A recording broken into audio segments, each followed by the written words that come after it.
Hi guys, hope everyone is well and welcome back to the Improvement Podcast. So in this episode, I'm going to touch on are you getting distracted? So the reason behind this episode is I believe a lot of people are getting distracted and focusing on the wrong things when it comes to their fitness journey and when it comes to pursuing fat loss, muscle growth, or just getting stronger in the gym. People focus on things that don't yield much return instead of focusing on other variables that will be maybe a bit easier to achieve or maybe even sometimes a bit harder to achieve, but the amount of reward they'll get for achieving them will be so much greater than what they're currently focused on.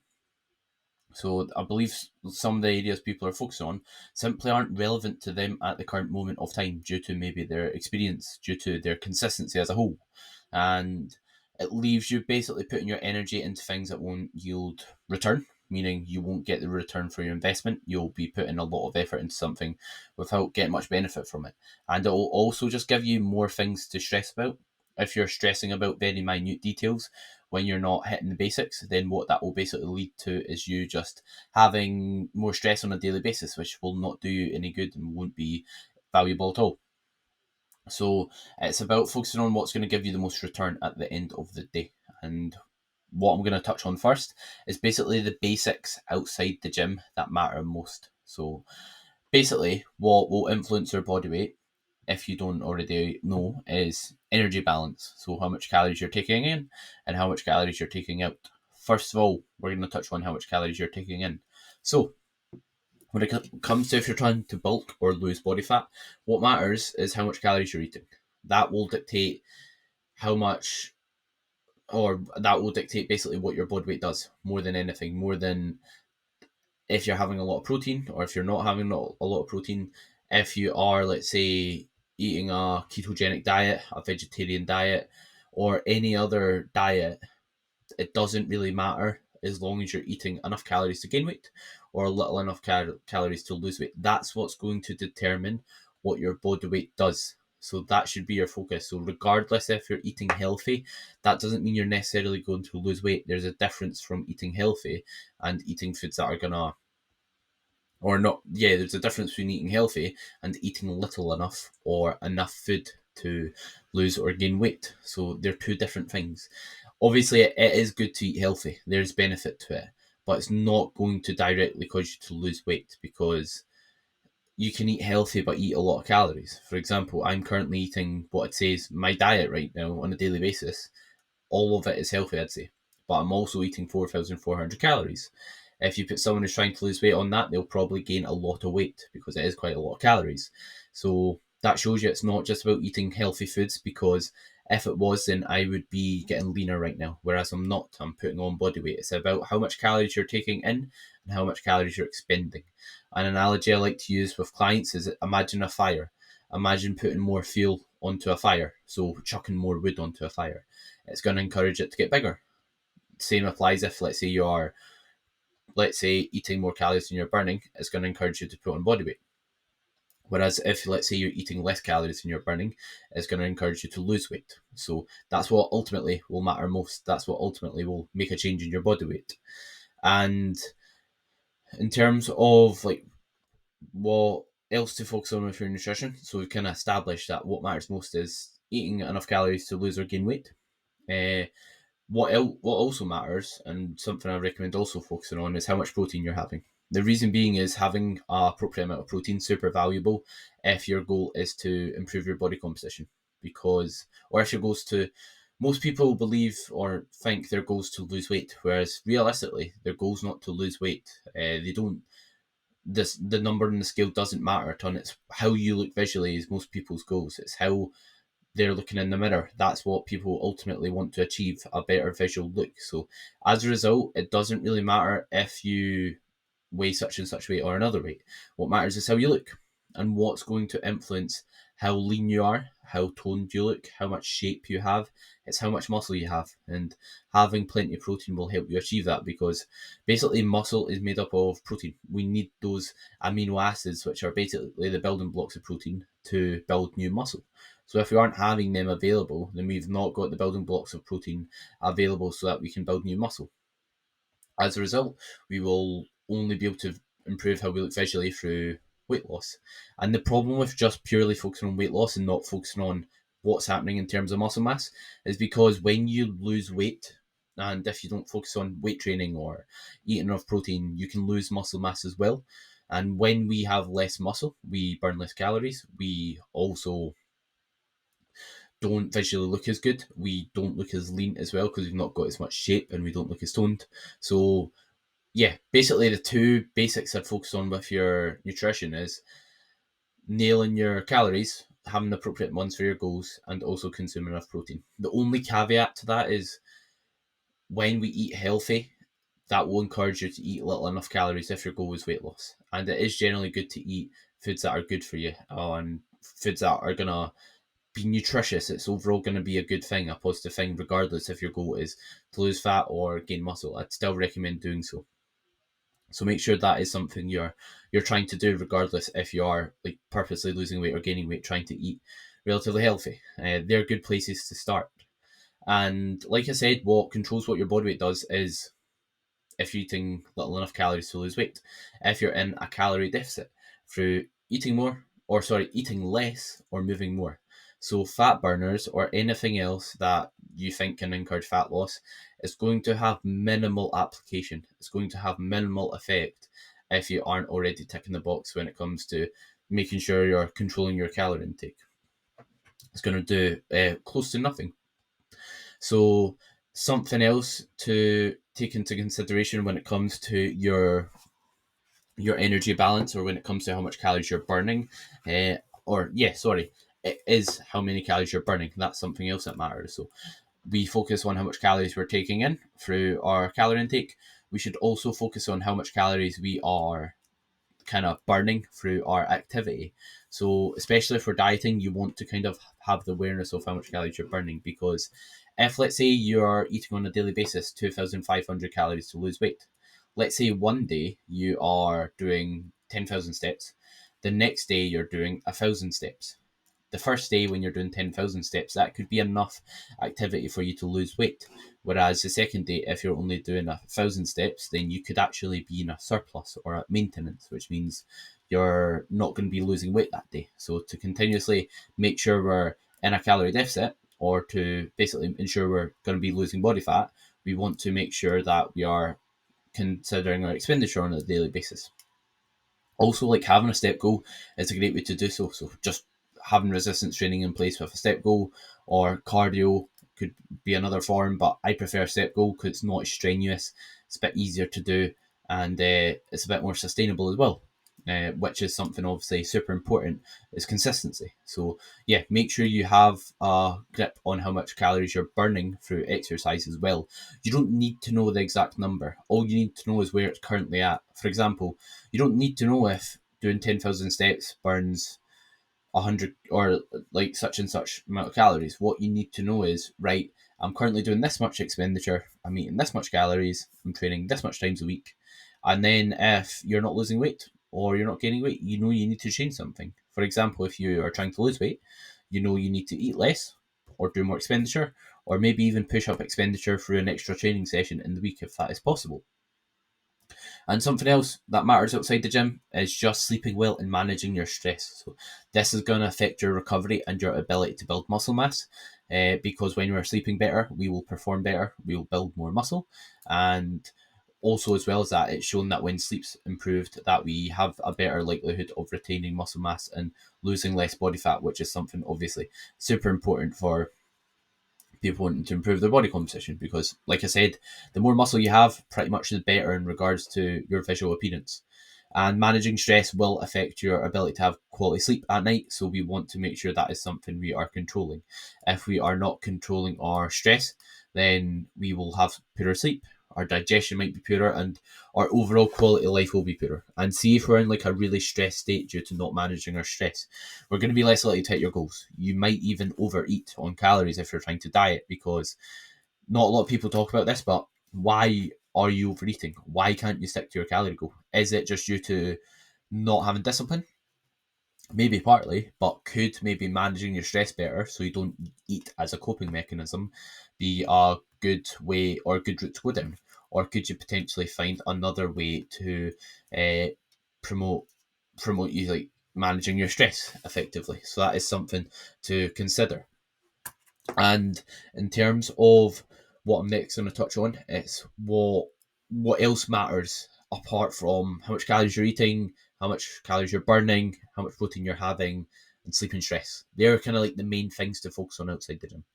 After that, you could maybe consider the timing and composition of your calories. And what I mean by that is when you eat them, maybe eating them around training, and also as well as that, like what calories you're actually eating. Are you eating nutritious foods that are going to be good for your health, or are you choosing poor food choices? Because if we have better health, we'll probably get ill less, we'll probably have more energy, we'll have less deficiencies, which will just drive better performance, better consistency for training, and overall a better quality of life.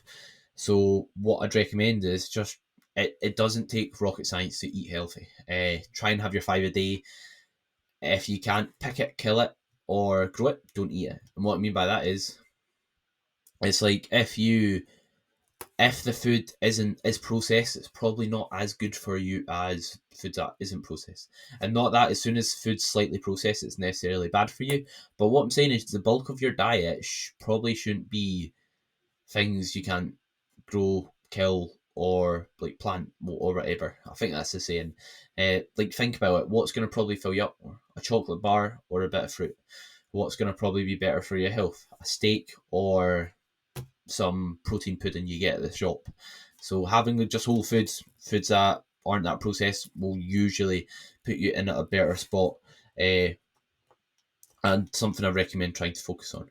And usually, like, you should aim for foods, oh, not usually, you should aim for foods that digest well. So, like I said, what matters most is energy balance. However, food choices will affect energy balance as it will affect adherence. So, it is arguably important, and you could say it is up there with energy balance. You can lose weight eating anything, but eating nutritious foods will help you lose weight due to having greater consistency with your calorie goal. So, something else to consider as well is like after you've ticked those boxes is could you do anything to promote better sleep quality, and could you maybe have a better routine on a daily basis and have better structure, which will make it more likely to hit your goals, have better sleep on a daily basis. And yeah, just searching for, is there any other habits to improve what we've just went over? Is there any other habits that can improve your consistency with your energy balance, with your steps, with your sleep, and with your stress management? That delving into habits that can improve those will improve your progress, because they are the main fundamentals that will make you progress at a fast rate. They will be the main fundamentals that will give you the most bang for your buck. And like something you could consider is like, what expenditure do you do? That is something that could also play a factor. But again, like what matters most is hitting let's say a step goal or burning a minimum amount of calories. But after that, you could consider how you do so. For example, you could do so through steps, which could be less strenuous to your training in the gym, less fatiguing, less maybe joint impact. It could have, let's say, less impact on your recovery. But you get the drift here. You shouldn't focus on if what you're doing is optimal if you're not even sticking to something. Focus on ticking your boxes and then worrying about how you can improve them to be more consistent. So in terms of what matters in the gym, when it comes to our training, so having a split you can adhere to. So is your split sustainable? Is your split something that you can tick day in, day out, week in, week out? Because if you've got a split you can't adhere to, you might think, oh, there's no point training 3 days a week, I won't progress much. But see if realistically all you can do is stick to 3 days a week and you program yourself to go to the gym 6 days a week, what is that going to lead to? It's going to lead to you not sticking to the plan, which will lead to you being disheartened, demotivated, and frustrated at yourself. And that's ultimately going to lead to you probably falling off track, not sticking to things long term. So I'd rather see someone try and stick to 3 days a week, nail that consistently, even if they could strive for 4, I'd rather them stick to what they can do and then increase it over time. Because if you do that, then that's going to give you the sense of confidence that you can stick to it. That's going to give you the sense of enjoyment, motivation, because you can see yourself sticking to your goal, and kind of reinforce that you can do it, reinforce self-confidence. Because if you're constantly missing your goals on a weekly basis, then if you get, let's say, a new goal from your coach or from yourself, you're probably not gonna have much confidence and self belief and actually think you'll do it. You'll be like, oh, I might do this, I might hit that goal. Whereas if you always tick your goals, then that will be kind of like the persona you will paint for yourself. That will be the person you turn into. Someone who doesn't miss their goals, someone who always ticks their goals. So make sure you're having a split you can adhere to. Something else that matters is, see if you plan on training 5 days a week and maybe you're training like single body parts. Then if you do miss a session, then you're kind of like missing that body part out for the whole week. Whereas if you run upper lower, then worst scenario, if you train 3 times instead of 4, is you will still train your upper body twice a week. You'll train your lower body once a week, and then you can just start the next week with lower body. So if you have a split you can adhere to, you will find you'll get more out of it, and it won't be as big a deal if, like, or not that it's if you got like a split, it's always important to stay consistent. But what I mean is, you're not setting yourself up for failure. You'll definitely tick off the sessions you need to tick off. You'll definitely stimulate each body part because you've got it planned in. You're not planning it in and then missing sessions.